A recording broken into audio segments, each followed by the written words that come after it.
recording this, and we'll be recording this and then turning it into a write-up as well as a short video summary of some of the things that we say during the next hour. And the topic is really looking at innovation and integration and information as practiced by place management organizations, with a particular look at dealing with one of the most complex problems that any place management organization or any city faces, which is dealing with unhoused people in the street who are often troubled in different ways. And each of your organizations has done different things and taken a different approach that I think is useful to look at and talk about. Some of you have been featured. I know Times Square was mentioned in a recent article by Elena Madison and Joy Moses, looking at the ways in which place management organizations are innovating. And I'd like to also say that we're very pleased to be doing this in conjunction with the Georgetown Global Cities Initiative, which is part of the Urban Thinkers Campus. That's an initiative of the UN Habitat, which has as part of its Sustainable Development Goals, a series of goals related to cities. And the particular focus of the series of conversations curated by Georgetown, along with other folks as well, is international practices of place management through multi-sectoral partnerships. And that is, of course, what all of you do in your own way. So I'd like to begin really by just asking a startup question, which is for each of you to spend a few minutes to very briefly describe your district and your organization, and then share with us an example of how your organization plays a role in gathering information and integrating action at the neighborhood level, particularly with respect to the challenge of unhoused people living on streets or sidewalks. So I guess, Kathleen, I'll start with you, if that's all right. Of course. I may ask a few follow-up questions, and then we'll go on to Christian and Tom. Okay, terrific. So my name is Kathleen Rawson. I'm president and CEO of the Hollywood Partnership. Hollywood, California. We have about 80 blocks, 500 properties. Our budget is 8.8 million funded. That is our assessment revenue, funded exclusively through property owner assessments. It's a large district, the second largest homeless population in Los Angeles. And we have a number of issues that we face on a day-to-day basis. Generally speaking, our work is divided into 4 core areas. First is clean and safe. Second is neighborhood beautification. Third is marketing, promotion, and events. And the last is advocacy and economic development. We also have a 501c3 that was launched just about a year and a half ago. And that organization, called the Hollywood Partnership Community Trust, was put in place so that we could really accelerate the goals of the Hollywood Partnership, the C6 organization, moving faster because the assessment revenues that we have are not adequate in order to keep the district clean and bright. So in the last 18 months, we've received mostly government funds, but we've also funded Pride Village and did different events in the community to bolster the sense of neighborhood and well-being overall. Some of the grants that we've received, $250,000 from the county supervisor for our dispatch center. That's the piece, Tim, that I'll go into a little bit more about what we're doing as it relates to homelessness. And then workforce development contracts for about $2 million. We have received $1 million from the mayor to stand up the first ever Hollywood public restroom, which is pretty remarkable considering we have 13 million visitors annually to the famous Walk of Fame and no public restroom. So doing those sorts of public improvements in the last year and a half. To your specific question, Tim, regarding what are you doing? What is the Hollywood Partnership doing to address homelessness and just real street life issues? And the biggest thing that we have done is we have launched the Hollywood Partnership Community Dispatch Center. So our dispatch center is not unlike many other business improvement districts dispatch center, where we deploy our 90 ambassadors, cleaning, safety, and hospitality throughout the district. It's a 24-hour, 7-day-a-week call center. Basically, you can call or text any issue. It could be somebody laying on the street, and it could be an overflowing trash can. It doesn't matter what people send in. So we're doing a lot to market that number, saying, don't walk by and don't do and stay silent. Instead, call or text the dispatch center. So in the purpose of the dispatch center is to give locals and visitors an option to actually, it's a call to action, whereas many times we would just walk right by some of those problems and just, I don't know, sigh to ourselves, but we would never consider calling the police or calling the city sanitation department, because that's a useless call, right? It just, we're not going to get any response. So in the first 6 months of operation, we managed 150,000 calls, texts, and communications with local businesses and visitors and so forth that we tended to. Those are calls that the police department wouldn't be able to manage. Many of them quality of life issues, somebody having an episode, somebody laying in the middle of the street, someone just needing to calm down, frankly. And the bulk of what we do, just like many bids, is we negotiate compliance and we do de-escalation all day long. So this is sort of bringing down the blood pressure in the neighborhood and giving people an option to be active in the neighborhood. The other thing the dispatch center does, which is key, is we have forged relationship with local social service organizations, and we have created a network of people who are unhoused in Hollywood. And if someone is in particular dire straits, we are able to call and dispatch social service providers and non-police response that are funded by other entities, the county or the city or the state in some instances, to come to the aid of people in the neighborhood, bolstering our political presence in Hollywood and creating an environment that is more collaborative and cooperative. Every other week in the dispatch center, we have a all full court press meeting with county, city, Department of Mental Health, social service providers, police, fire, our people, and we sit around and we may discuss individuals who need particular attention, or we may discuss larger issues. For example, we have an access center in Hollywood that's not accessible. That's a problem. And so we forge. Can you just elaborate a little bit on that? Sure. An access center is a place where a person can access services for the first time, or perhaps a new initiative. They may feel renewed. They go in, they can get driver's license, access to healthcare, access to, a cell phone, some way to communicate with family or friends or their support system.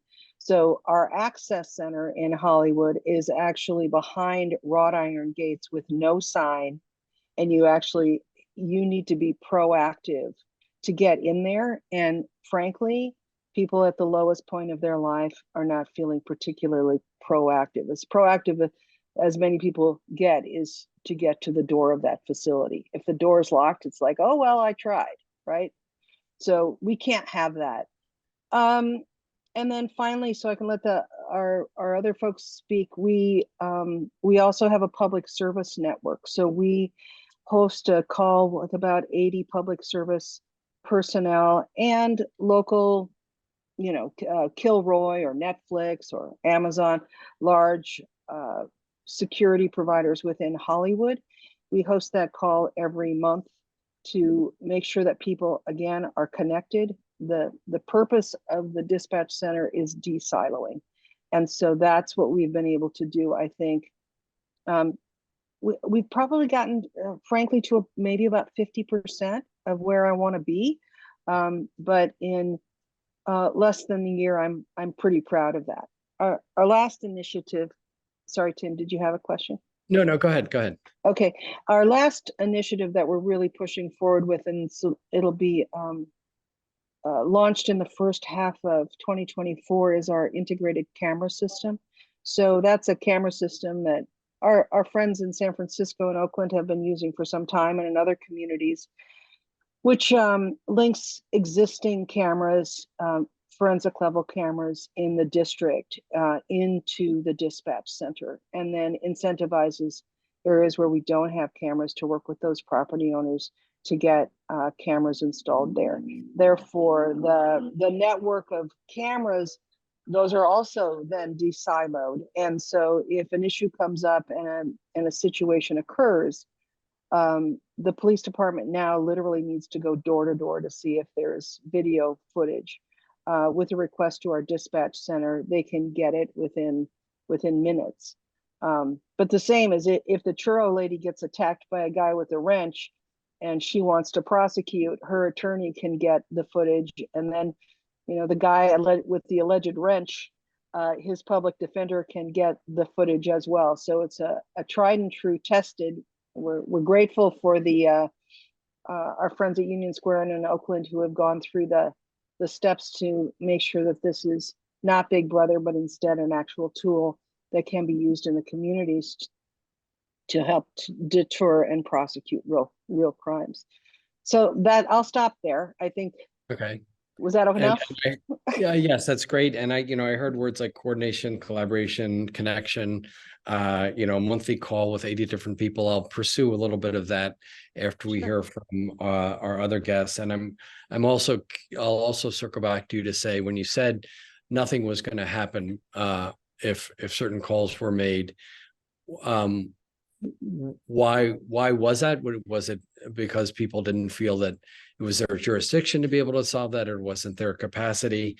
And also, I'm very interested in this notion, which again, once we get through the other folks, we'll talk about, which is what you call de-siloization, which is the flip side of what I'm calling sort of an integrated approach to these issues and those silos that exist within government, but also within the civic and social service sector. Christian, let's hear a little bit about you, your organization, and your approach, some of the approaches that you guys have done, either in your current role or in a past role. Sure. First of all, thanks for having me. My name is Christian Martin. I'm the director of Soma West Community Benefit District. We started this district in early 2020, right at the onset of the pandemic. Previously, I was the director of the Lower Polk Community Benefit District, which, if you know, San Francisco is on the northern end of the Tenderloin. I was there from 2015 to 2018. I'll start there. So when we started the district, we had all of the, kind of stereotypical San Francisco issues, a lot of people camping on the street, lower income folks being pushed out by gentrification. This was, boom times San Francisco. So that was a big issue. So we tried to kind of address the quality of life issues from both ends, from certainly the street cleanliness level, as well as the kind of preventing folks from getting unhoused in the first place. On the street cleanliness level, we launched our Clean Team, our ambassador program, which encountered quite a bit of filth, human feces, needles, etc.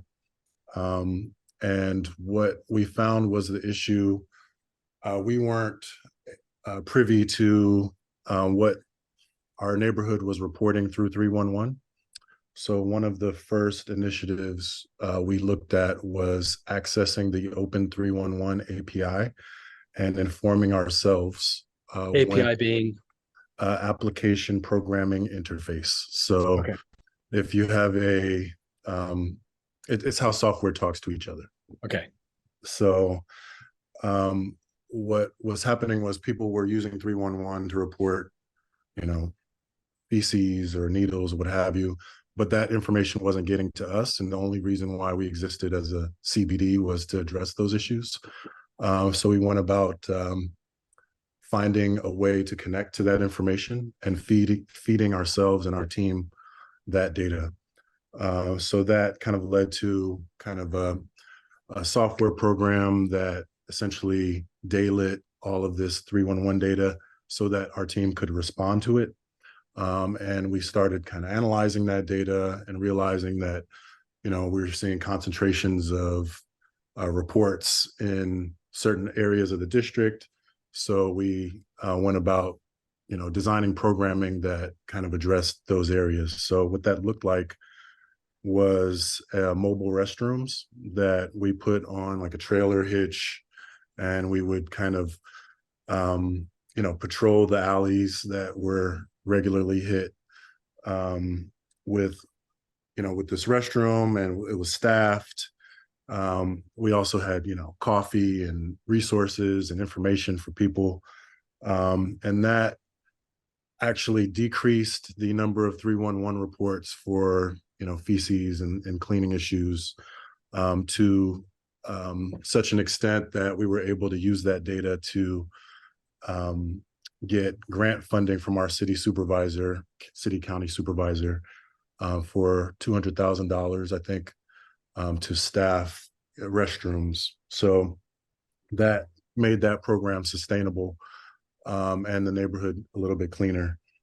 And on the kind of prevention being worth an ounce of prevention being worth a pound of cure side, we also put together what we call the Lower Polk Tenant Landlord Clinic, which was designed to prevent people from being homeless in the first place. So that was kind of an interdisciplinary coalition that we built with the Apartment Association, La Voz Latina del Tenderloin, which was a community group advocating for Spanish-speaking, low-income people in Tenderloin, UC Hastings School of Law, and the CBD. And we basically hosted a non-adversarial mediation process that the community could get involved with by, contacting us if they were being pressured by their landlord. At the time, Ellis Act evictions were through the roof, which is basically when the landlord says we're moving in order to move long-term tenants out to bring higher paying tenants in. So we kind of put this coalition together, used our office as a space that people could use to work out their issues, prevented bullying on the landlord side, prevented kind of issues, on the tenant side that led to their eviction, like, mental health issues, hoarding, that type of thing. So we connected them to resources on that end to basically lower the temperature and keep people in their places of abode. So May I ask a question about the restrooms? My understanding is that also provided a sort of low barrier way for service providers to begin to develop some trust and relationship with the people that were using the portable restrooms. And then did that also turn into a tool that San Francisco has used in some other neighborhoods? It did. So we were, that model was replicated by a few other neighborhoods. And what essentially happened was the pandemic hit and the city basically put a moratorium on all evictions. So it kind of made it obsolete. But before the pandemic, that model was replicated in other neighborhoods. And that, the coalition that we put together basically spun off, other arms in other neighborhoods to do essentially the same thing. Okay. So why don't we go on to Tom, and then we can continue with the conversation. Sure. Thank you. Thanks, Christian. And Kathleen, you certainly affirmed a lot of the things that we're doing. So I'm with the Times Square Alliance. We're the business improvement district in Times Square, and basically our purpose is clean, safe, improve, promote. And we have this throughout our office just so that we always keep our purpose front of mind. And what I wanted to talk to you about is two things. Number one is just an extreme ownership of what we could do as an organization to make things better in Times Square. But just backing up, before the pandemic, we saw a decriminalization and a depolicing in New York City, as there was throughout the United States. And that was a missed opportunity to connect people with services for all of the wrong reasons. What we did was we arrested people for low-level offenses, and then we diverted them to some sort of programs. So when they stopped arresting them, we had a long-term partnership with the Midtown Community Center, and our thought was, let's bring the services to them out in the street and meet them where they are, and see how we could make their lives better and connect them with services. So then the pandemic happened, and that was sort of put on the sidelines. But what did happen was there was a huge increase in unhoused individuals on the street. We saw our count skyrocket from 12 to 15 to 31 people within our district. And we're just 0.1% of the city's landmass. We extend basically 13 blocks within Times Square. So it's not a big area. So going from 12 to 31 certainly was noticed. And as we started to recover from the pandemic and people started to come back, we didn't want to recover as a city and leave those most vulnerable behind. So the Alliance has always been a connector of different organizations to try to affect change. So we had this great partnership with Breaking Ground, which was the social service organization that deals with the unhoused in Times Square. We also had a partnership with the Midtown Community Court, which was a community court that was a diversion program. They looked to divert people from the criminal justice system towards programs, and they looked at the root cause, something that I'm sure is familiar to a lot of you and exists all over the place. But we noticed that there was a piece missing. There was the mental health component was missing. So we didn't know anyone in this space, but Midtown Community Court and Breaking Ground did. So we started, we connected with Fountain House, which provided mental health resources to folks in the neighborhood. So the partnership was formed.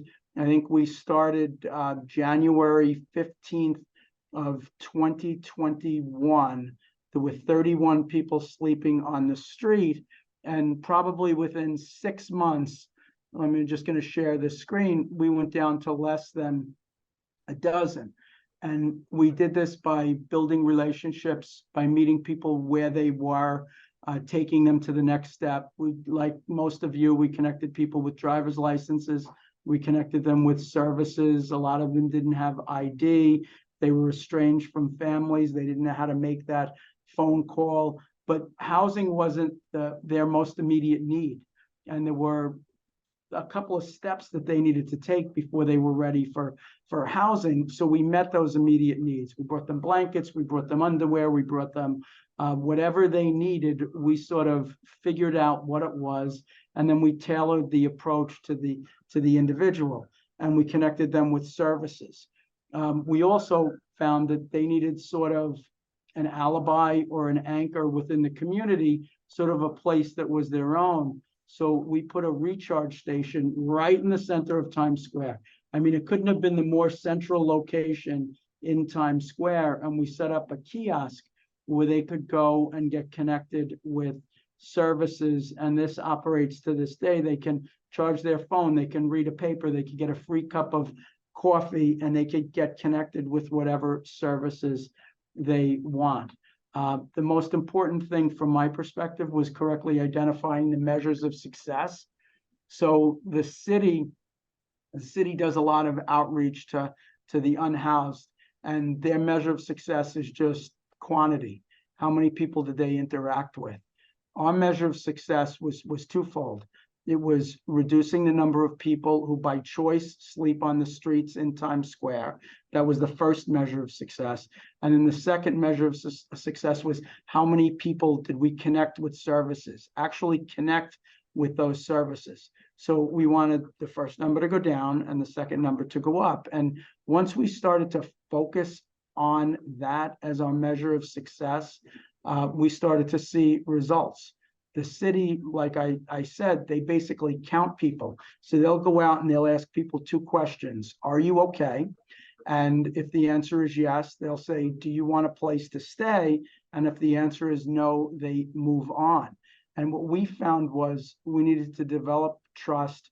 We needed to get to know them. We need to get to know what services they need. And we needed 18 interactions with someone before they would feel comfortable and look to accept that transitional housing. So data was very important to us. So I'll just see if I could do this seamlessly. So we started tracking everything. I mean, at one point we were tracking the number of rats we killed on Duffy Square, and we look to do this every week. We count things daily, we count things weekly, but one of the biggest things that we needed to do was count the unhoused individuals. So we did this every day, and we came up with a system so that we're counting them in the middle of the night between 4 and 6. And we have a system in place that's sort of a 24-hour system. From 4 to 6, our public safety team counts them, and all they do is count them. They don't interact with them. If they're sleeping, we don't look to disturb them. Then at 6 o'clock, we have a manager from the Times Square Alliance who interacts with them and goes out and speaks with them and looks to see what's going on with them today, what they need, what opportunities we can provide to them. And we send all of this data to our peer navigators that are deployed through the Community First program, and they will go out there and look to give them the services that they need. And it was this hyper focus on the individual, what the individual needs, that I think was our key to success. Now, we've sort of plateaued. We have gotten to the point where we have not really gone below those 9 people, I think, is our best monthly average. And what we find is that the people out there are suffering from severe mental illness. And that's something that we're not doing a good job on as a city. We certainly haven't been as successful as an organization in dealing with those individuals. So we're trying to find the experts.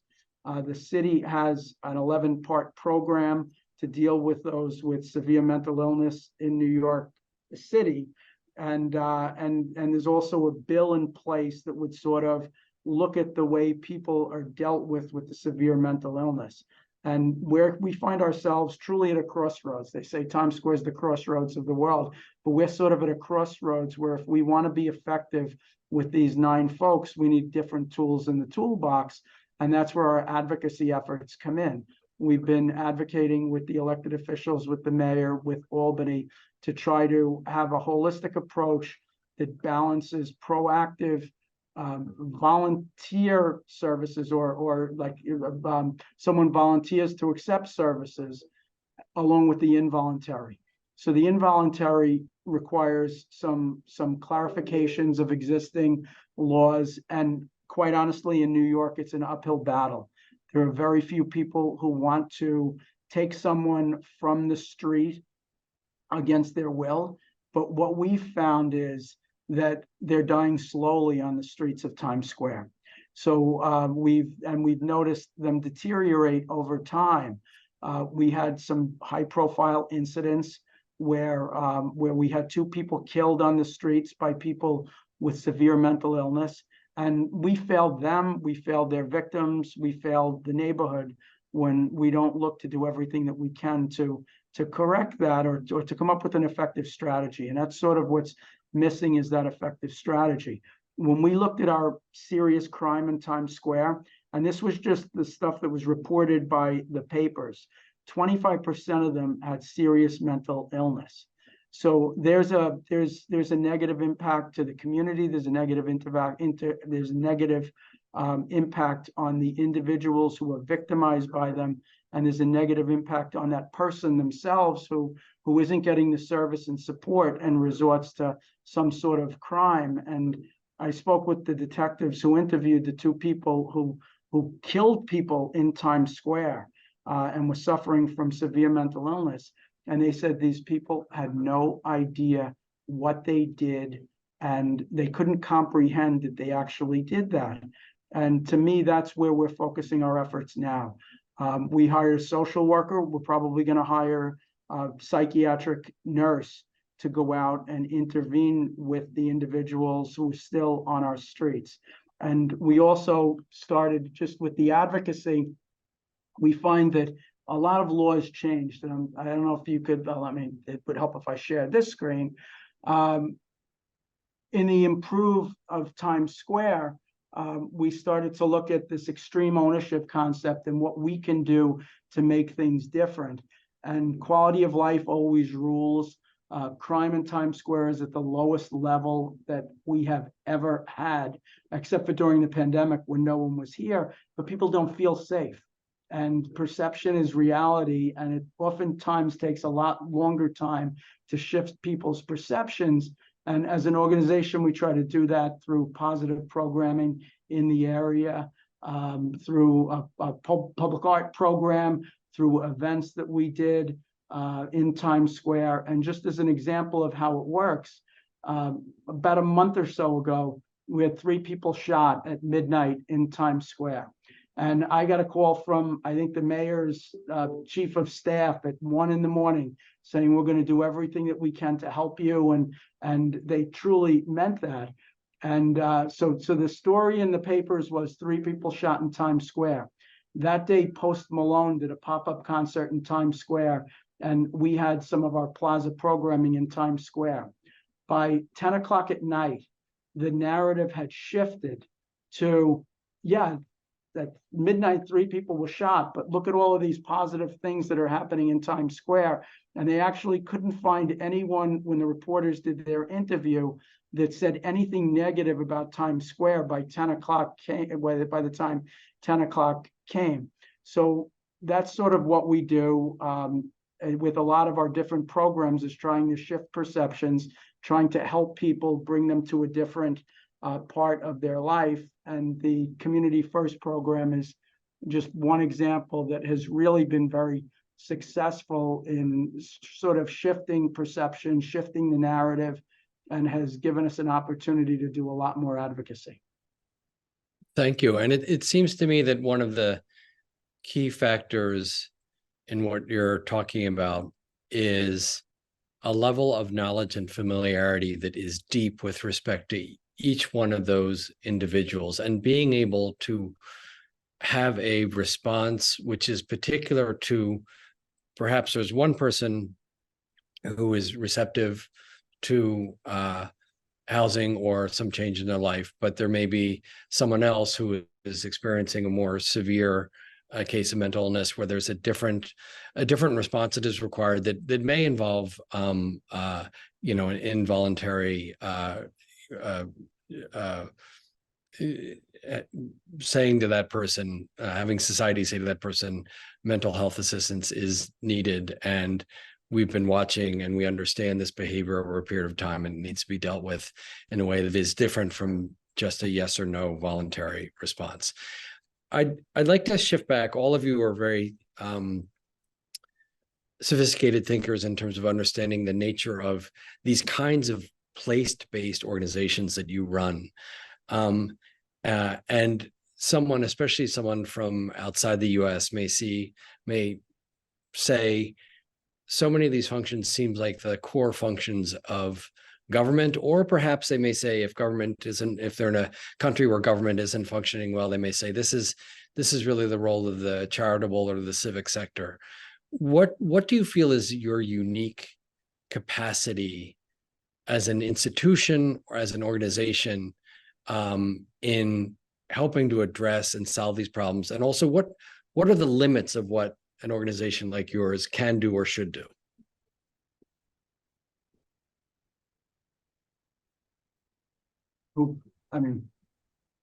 Go You ahead, want me Tom. to jump in, Tim? Sure. And then I definitely want to hear from others, based in part also on what you've heard about the other folks talking about what they've been doing. Yeah. So what I see so many similarities. Like we have a reported program where we the same thing that Kathleen said was when people didn't want to call the police, we actually set ourselves up in between. We put ourselves in between, and this came up with the New York Times that didn't want to come back to work, but also didn't want to call the police about the issues that existed on the streets outside. So we did this reported program so that we become the connector, I guess. And most times we were able to help ourselves. So I think what makes us getting back to the question, what makes us unique is, at least with the Times Square Alliance, is we care deeply about our neighborhood and every facet of that neighborhood. And again, cleaner, safer, improve the neighborhood, promote the neighborhood. That is all that we do. And we spend 100% of our time just focused on Times Square. And we don't have the constraints that city government has, so we can be a little bit more nimble. We basically started this program from concept to execution to people on the street in less than 2 months. And it would take the city government, our Community First program, it would take city government 2 years to move to that level. And we're actually seeing that with the district attorney's office, who 1 year ago said that they were going to duplicate our program, duplicate a program that exists, that we basically gave them the blueprint for the program. And it has taken them 18 months before they think that they're going to have a peer navigator on the street. So our caring about the neighborhood, our hyper focus, and our nimbleness or flexibility to get things done. Yeah, I'd echo that, Tom. There is government is very stuck.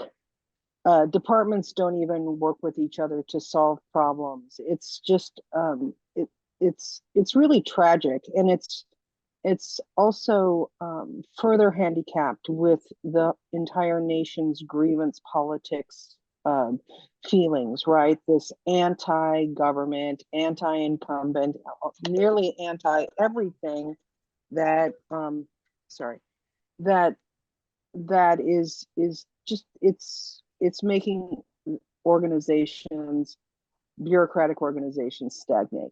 The interesting thing that I've seen since moving to Hollywood, and I was in a small community of Santa Monica before I moved to Hollywood. So going to Hollywood, everybody told me you're not going to be able to get anything done. But what I've seen is actually the opposite, because there is such a hunger and desire, specifically with new politicians who have been recently elected less than a year at the county level, city level, and with our new mayor in Los Angeles. People are ready to get stuff done. Can they get it done? Not as fast as we can, but they're willing to help us succeed so that they can stand in front of us and cut the ribbon on a new public restroom, or say this is a model. They want to lift up examples of things that do work. You know, Tom, when you were talking about the number of homeless people in Times Square, it's just like, oh my God, Hollywood has 3,000 homeless people. And so it again, for us, our key function is to make sure each and every agency, whether it's municipal or social service, charitable, knows what the other organization is doing, because we've got to stop duplicating efforts. And I feel like that's where our secret sauce is. We're able to tell people, listen, you know, PATH has that covered, or the city's coming out and the mayor's Inside Safe program is going to house 60 people in that street. Move over here. That is, it's very pragmatic. It is absolute boots on the ground. And people who are in leadership positions can look at our organizations to say, you know, this is how a neighborhood collaborative comes together. Just like you, Tom, the people who live and work and visit Hollywood, that it's a real neighborhood. it's truly a neighborhood. We've got schools, we've got kids, we've got almost no parks, but if we had them, we'd use them. All of those things are important to the people who are there, and understanding that, and not everything is philosophical. And that's another problem with so many of the people who are talking about things today in politics. If you listen to the talking heads, pick Israel and Gaza, for God's sakes. If anybody thinks they're an expert there, they're absolutely ludicrous. That's insane, because it's complicated. Every person's journey into homelessness is complicated, and every single person's journey out of it is complicated, and it is unique. You cannot have a one size fits all. The only way that we can fix this is that this particular moment, where I think Tom Christian and I have just this a magic moment, because there is so much polarization and and people are just paralyzed, that we say, we're eternal optimists. We have to be to do this work. And so I feel like the stuff that we're doing now is really going to push all of our communities to a better place, and provide a model that that other places can duplicate. Yeah, Christian? Tom and Kathleen really nailed it. I would just add that I think what sets us apart is a consistency and a presence that people see, and that builds trust every day. And people know we're out there doing the dirty work, interacting with people in need, and that builds trust.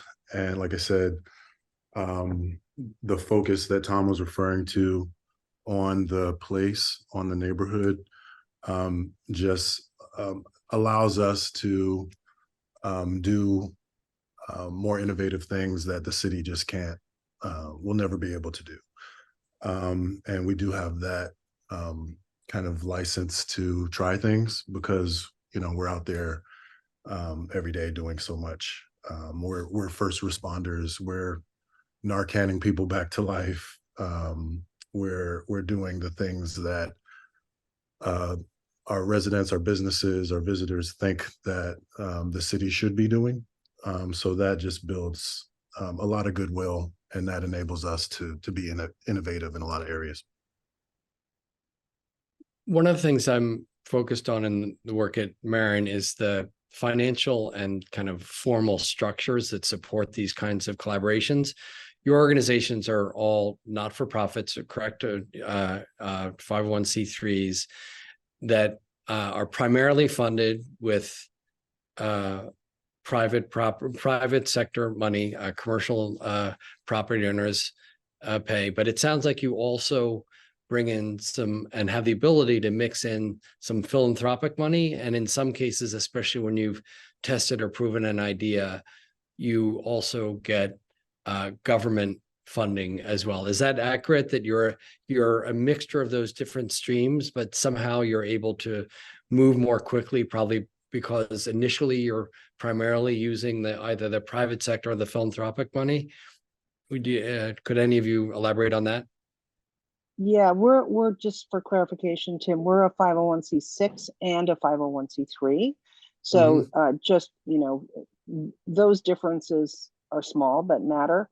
And one of the things that I would say is as an advocacy organization, which is what the 6 means, we also don't let the city off the hook. Okay, so there's different ways to advocate. And if anybody has heard me speak over the last year and a half, it's really about how can a city the size and strength of Los Angeles completely allow the public infrastructure to crumble. That's shameful. And so you'll see me advocating for things like providing our organization with trash can liners, street sweeping, things like that the city would normally provide. To your earlier comment, why doesn't the city do this, right? And our comments as bid professionals is, if you like the way the city's doing it, don't vote for a bid, right? And that's never good enough.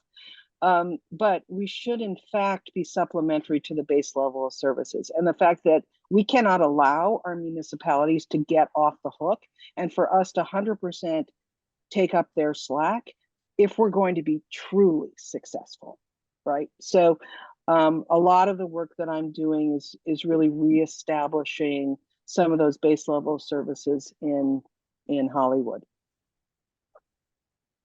Kristen or Tom, any comments about just your funding mix or what you sort of start with, and then at what point it becomes advantageous or important to get some more sustainable public financing? Yeah, our current funding mix is probably 95% property tax assessments.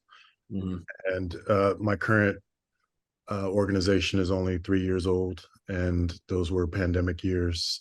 So it was just kind of establishing our base, our foundational programming, which is cleaning and maintenance. Now we've kind of got that in a good place, and now we're looking to diversify our funding mix, looking at private and public funding sources currently. So, eventually we'll get to where Kathleen is, but we're still working on it. Well, and I've noticed that none of you have said, for reasons that are completely understandable, that none of you are in the business of creating housing, because that's a much bigger ticket item. I know there's been billion-dollar bond acts in California and some cities to deal with that. That's beyond our scope. But Tom, it was interesting to me when you were talking about the district attorney's office wanting to replicate your program. It seems to me that that's an example of an innovation that was begun essentially with primarily private and philanthropic funds, translating into something that could be more sustainable and done by government, although perhaps still needing to intersect and interface with community-based and place-centered organizations if it's going to be effective and lasting and nuanced. Yes. So we started the Community First program with Alliance funding. And then within a couple of months, we saw an opportunity to get city funding. So the city funded the program almost 100%. And they did that for 2 years. And just in the interest of his budget crunches, the city looked at our numbers and said, the amount of interactions you're having is going down. We're not going to fund you as much. So basically, because we were successful in reducing the homeless population, they cut our budget from 350,000 to 75,000.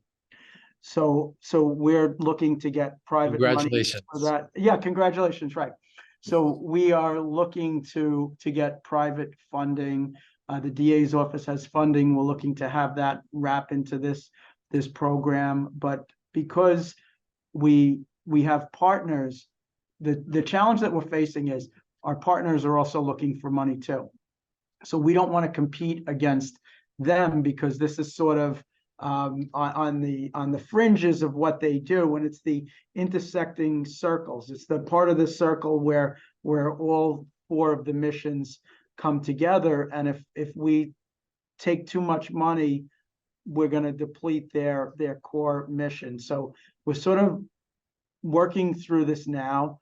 Our budget as a whole has grown to only 60% property owners and 40% what we call non-assessment revenue, which number one is scary because it keeps me up at night, because we have to come up with $6 million a year in non-assessment revenue. And throughout the pandemic, we learned that all of our eggs can't be in the same basket, which was Broadway, because when the neighborhood goes down, so does Broadway. So the funding is complicated, but you know what? It's, as I tell everyone, I can't wait to get to work in the morning, and it's a challenge, and we're up to it. We just have a few minutes left. I wanted to start with this example of probably the most complex among the most complex problems that cities and society has to solve, which is how to deal with often troubled and challenged people living on the streets, and the ways in which these unique kinds of public-private partnerships and multi-sectoral partnerships try and solve problems. And the themes I hear are about an integrated approach, the desiloization, coordination, collaboration, sustained consistency over time that allows one to develop trust with individuals, but also with institutional partners, and the ability to innovate and act, and to pull together information about either a person or a problem or an issue. Are there any other examples that, just in a few minutes that you have left, where you think are useful for people to hear about, where you're doing the same principles are applied in your work, but with respect to other issues and problems beyond folks who are living on the street? Well, interestingly, Tim, I think that the same theory applies. So Hollywood is not clean enough. I inherited an $8.8 million budget, and it's not even close to what we need. But to have, and the other folks on the phone here will know, you can empty a trash can and leave it, and you think you're done for at least 12 hours. But a lot of stuff can happen in and around that trash can in that 12-hour period, right? So along with your regular routine of and service routine, there's got to be an ability to sort of have concierge type service. So that's what the dispatch center has allowed us to do. So if someone makes a huge mess, or there's something maybe even hazardous like a grease spill or something, again, calling or texting that dispatch center 24/7 is an ability to spot clean those things. The other thing is, Tom mentioned the safety and the perception of safety. And obviously Hollywood has that. We have a big night scene here. The other thing that can happen with the dispatch center, again, a call or text, I'm leaving in 15 minutes. Can you walk me to the parking garage? Can you walk me to a nightclub I'd like to go to? So we're not calling it escort service, but I can't remember what we're calling it. That has a different connotation. But really just sort of the buddy system, so that the people don't have to walk alone. All these programs help everybody in the neighborhood, and that's what's so important. So while we were lucky enough to get funding from that through the county, it was a dream that we had to create this dispatch center. I sold that dream to the county supervisor. She bought it, and then the person who got elected into her place saw the results and funded, and is continuing to fund it. That was a bit of serendipity, but the consequences on the street for all levels of people have been very, very positive. I love that phrase, people don't have to walk alone, not just in that specific instance, but more generally. Christian or Tom? I would just throw out one example is our graffiti approach. We have a full-time person that we have 25 staff members. One of them, all he does is graffiti, and it's a everyday struggle. The others also do graffiti too, but we have a consistent kind of, it's a battle of wills really with some areas where we'll just see one wall just get tagged over and over again.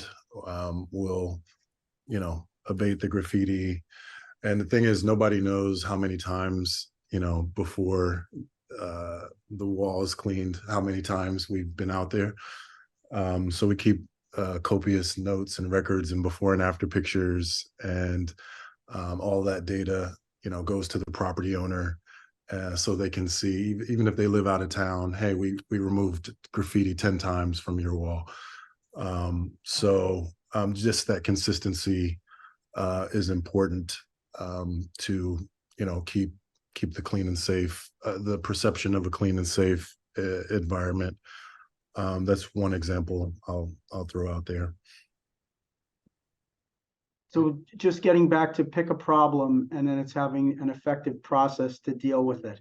And what I always try to look at it is through like 4 lenses. What are we trying to do? What's our measure of success? Accurately defining the problem and what success would be. So that's the first bucket. The second is having an effective strategy to deal with it and adapting that strategy. The third part is just doing it. Go out and try something. And if it doesn't work, try something again. And then the fourth part is just relentless follow-up, perseverance, persistence, never give up. With that graffiti, Christian, we try to have graffiti removed within 4 hours of it being spotted. And my answer to how often do we have to do this? Until it's not there. And, you know, it's just that persistence and showing that you're never, ever, ever going to give up. And yeah, I think when our stakeholders know that, it builds that faith and confidence that we're part of the solution and not part of the problem. So thank you all very much for your time and for the problems you are solving in a very real way at the neighborhood level. I want to close by just quoting from this recent article I referenced before by Elena Madison and Joy Moses that looked at some of the place management organizations that are doing innovative things where with respect to homelessness and saying addressing the needs of people experiencing homelessness in a public space is not only a crisis response task. And it talked about how 20 years ago there was a fear that place management organizations were primarily going to be punitive or exclusive. Instead, it should be approached as a place-based community building effort that includes and offers special supports to vulnerable groups, which I think is what you've been doing. And as place government organizations develop relationships with social service providers, municipal entities should integrate their efforts into their broader framework of municipal policies and resources. That's sort of the goal, is how do we get government to more proactively have a strategy of partnering with you all and with the other players. If they succeed, public spaces could become gateways into a robust continuum of care and lasting housing solutions, whether it's through the temporary restrooms, your respite center, the center, Tom, in the middle of Times Square. Your places are these gateways to solutions. As of yet, however, efforts to address homelessness often lack a citywide strategy that incorporates both social service providers and place managers, as well as the resources and cross-sector coordination to make that dream a reality. You all, I think, are practicing that cross-sector coordination, hopefully leading the way. And the article closes by saying, while satisfying everyone's needs is not an easy task, these organizations are uniquely placed to build new partnerships with service providers and municipalities, with both the private sector, the civic sector, social service sector, and cities.